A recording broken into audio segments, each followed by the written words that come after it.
मैं गरिमा अग्रवाल आप सभी का वंदन करती हूँ, अभिनंदन करती हूँ। आइए आज हम सुनते हैं चौथ माता की कहानी। एक साहूकार था, उसके बेटे की बहू जब अपने पीहर जाती तब उसकी भाभियां पूछती, बाई जी माई क्या? जब वह जवाब देती, हाँ खा आई बासी सुखी।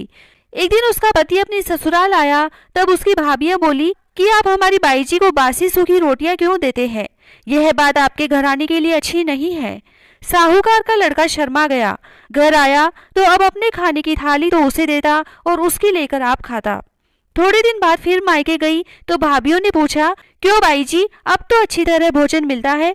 पर उसने वैसा ही जवाब दिया। साहूकार का बेटा फिर अपनी पत्नी को लाने गया तो फिर से भाभियों ने उलाहना दिया, बोली, आप अपनी माँ को कुछ भी कहते क्यों नहीं? साहूकार के लड़के ने चुप्पी मार ली और घर आकर अपनी स्त्री से बोला कि तुम बिना मतलब मुझे क्यों बदनाम करती हो? बहू बोली, अभी तो बड़ों की कमाई खाती हूँ, जब आपकी कमाई खाऊंगी तो ताजा भोजन करूंगी। साहूकार का बेटा समझ गया और अच्छा मुहूर्त दिखाकर कमाने के लिए चला गया। कई वर्ष बीत गए। एक दिन उसकी बहू पड़ोस में आग लेने गई। तब पड़ोसन बोली, इस समय कौन आग देगा, हम तो कहानी सुन रही हैं। उसने कहा, किसकी कहानी सुनती हो और इससे क्या होता है? तब महिलाएं बोली, चौथ के व्रत की कहानी सुनती हैं, अन्न हो धन हो पुत्र हो, 12 वर्ष का बिछड़ा पति मिले। घर आकर साहूकार के बेटे की बहू ने भी व्रत का नियम लिया। उसकी सास उसे 4 समय भोजन देती तो वह 1 समय का तो भोजन गाय को देती, 1 समय का ब्राह्मणी को देती, 1 समय का राखोड़े में गाड़ देती और चौथे समय का भोजन चांद को अर्घ्य देकर खुद खा लेती। इस तरह वह चौथ का व्रत करती रही। दिनों से महीने निकले, महीनों से साल निकले। एक रोज चौथ विनायक आपस में बतलाए कि अब इसके पति को बुलाना चाहिए। ऐसा विचार कर साहूकार के बेटे को सपने में चौथ माता ने आकर कहा, तुझे घर गए इतने दिन हो गए, अब तू अपने घर जा, तेरी स्त्री तुझे बहुत याद करती है। वह बोला, जाऊं कैसे? मैंने तो अपना कारोबार इतना फैला रखा है कि जल्द सुलटना मुश्किल है। चौथ माता ने कहा, कल सारा काम सुलट जाएगा। सुबह वह उठा और नहा धोकर बैठ गया तो देने वाले दे गए और लेने वाले ले गए। ऐसे उसका सारा काम सुलट गया। तब उसने घर जाने की तैयारी की और चल पड़ा। चलते चलते बावनी उजाड़ आई, देखा कि एक काला नाग अग्नि की तरफ जा रहा है। साहूकार के बेटे ने उसे छिचकार दिया। सर्प को बड़ा क्रोध आया। उसने कहा, पापी हत्यारे, तूने मुझे छिचकार कर क्या किया? मैं कई दिनों से भूखा मरता कष्ट पा रहा था, आज मैं जलकर अपने कष्ट को दूर कर देता, अब मैं तुझे खाऊंगा। साहूकार का बेटा बोला, भाई खा तो ले, पर मुझे मेरी माँ और बहू से मिले बहुत वर्ष हो गए, मैं घर जाकर उनसे मिल आऊं, फिर तू मुझे खा लेना। सर्प बोला, घर जाकर तू भला क्यों आने लगा? साहूकार का बेटा बोला, मेरे पीछे पीछे आ जा, मैं रात को सोऊं तब खा लेना। सर्प बोला, मैं खाट पर चढ़ नहीं सकता। तो साहूकार के बेटे ने कहा कि मैं अपनी चोटी लटका दूंगा, उसके सहारे चढ़कर खा लेना। सर्प मान गया और उसके पीछे पीछे चला गया। घर पहुंचा, सारे घर में आनंद छा गया। रात हो गई। फिर वह ऊपर छत के कमरे में सोने के लिए गया। तब सीढ़ियों में बालू मिट्टी बिछाकर छिड़काव कर दिया। एक सीढ़ी में दूध का कटोरा भरवा कर रख दिया और एक सीढ़ी में सुगंध वाले फूल रखवा दिए और जाकर सो गया। तब सर्प फुकार मारता आया, सीढ़ियों पर चढ़ने लगा तो ठंडी ठंडी रेत में लोटपोट होकर जी खुश हो गया।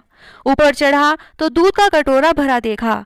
केसर कस्तूरी गिरा हुआ दूध पीकर मस्त हो गया। आगे चलकर फूलों की सुगंध में मस्त हो गया। हर बार उसने सोचा कि ऐसे आदमी को खाना तो नहीं चाहिए, पर खाऊंगा ही। चौथ विनायक आपस में बतलाए कि काल तो पास आ गया, इतने वर्ष तुम्हारे व्रत किए, तब इसका पति मिला और उसका भी सुख जा रहा है।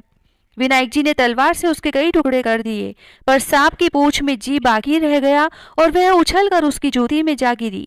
तब चींटियां आपस में बतलाई कि साहूकार की बहू अपने को रोज दलिया आटा डालती है और उसका बदला न चुकाया तो फिर अपने वंश का पालन कौन करेगा? ऐसा ही विचार करके वह उसकी पूंछ से चिपट गई और रात रात में उसका सारा जहर चूस लिया। सुबह साहूकार का लड़का देरी तक नहीं उठा तो उसकी माँ ने सोचा जलकर जगाना चाहिए। तब माँ छत की तरफ गई तो देखा कि चारों तरफ खून बिखरा पड़ा है। तो उसने सोचा कि बेटे के पीछे कोई दुश्मन लगा आया था और उसने उसे मार दिया। वह रोने लगी। उसका रोना सुनकर बेटा उठा और अपनी माँ से कहा कि माँ, मैं अच्छी तरह हूँ, तू विचार मत कर, मेरा दुश्मन मारा गया, अब तो दान पुण्य करो, फर्श में सीढ़ियों को धुलाकर साफ कर दो। फिर उसने अपनी माँ से पूछा, माँ मेरे पीछे आपने कोई दान पुण्य व्रत या उपवास किया था क्या? माँ बोली, बेटा हमने तो कुछ भी नहीं किया। उसकी बहू बोली, मैंने चौथ का व्रत किया था। उसकी सास बोली, हाँ तूने जरूर किया होगा, रोजाना 4 समय का तो मैं तुझे खाना देती रही और तू कहती है कि चौथ का व्रत करती थी। बहू बोली, हाँ देती रही सो तो सही है, पर मैं खाती नहीं थी। सास ने पूछा, तो क्या करती थी?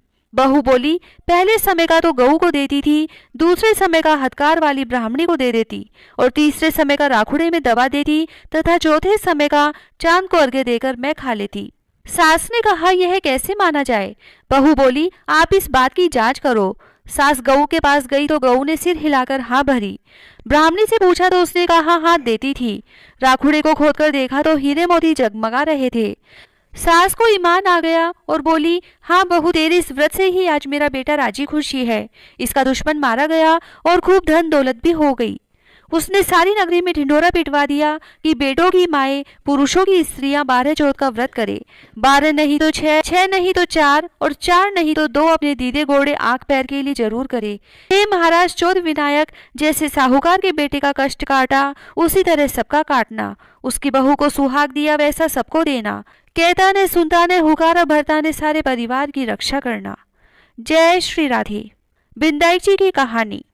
एक दिन गणेश जी के मंदिर में मेला आया। सभी लोग मेला देखने गए।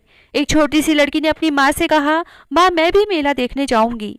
माँ ने कहा, बहुत भीड़ है, कहीं दब जाएगी, रहने दे। परंतु लड़की जिद करके बैठ गई। अंत में माँ ने 2 चूरमे के लड्डू बनाकर दिए और लोटे में पानी दिया और कहा कि एक लड्डू गणेश जी को खिलाकर पानी पिला देना और एक लड्डू तू खा लेना।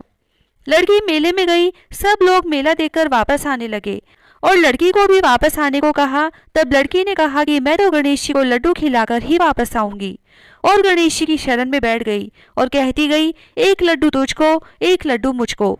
ऐसे ही सारी रात बीत गई। गणेश जी ने सोचा कि अगर लड्डू नहीं खाऊंगा तो यह घर नहीं जाएगी। सो गणेश जी छोटा सा रूप धरकर आए और लड्डू जी में और पानी पी लिया। प्रसन्न होकर लड़की से कहा कि कुछ मांग ले। लड़की ने कहा, अन्न मांगू, धन मांगू, 9 खंड महल मांगू, 84 दिया, हाथी हंस बांधी 20, खूटियो हार सेजा भरता रुंझुन बेल, बस इतनों सो मांगू हूँ, सो मुझे दे देना। गणेश जी ने सोचा कि दिखती तो छोटी सी थी पर बहुत कुछ मांग लिया, पर फिर बोले, जा ऐसा ही होगा। लड़की को सब कुछ मिल गया। रुनझुन बैल पर बैठकर सारा सामान लेकर घर आई तो माँ ने कहा, सभी तो कब के घर आ गए, तू कहाँ रह गई थी? लड़की ने कहा, सभी तो मेला देखकर आ गए, परंतु मैं तो गणेश जी को चूरमा खिलाकर पानी पिलाकर आई हूँ। गणेश जी ने प्रसन्न होकर मुझे यह सब कुछ दिया है। उसकी माँ और सब लोग देखते ही रह गए। हे गणेश जी महाराज, जैसा उस लड़की को दिया वैसा सबको ही को देना। कहता ने सुनता ने हुकारा भरता ने अपने सारे परिवार की रक्षा करना। जय श्री राधे।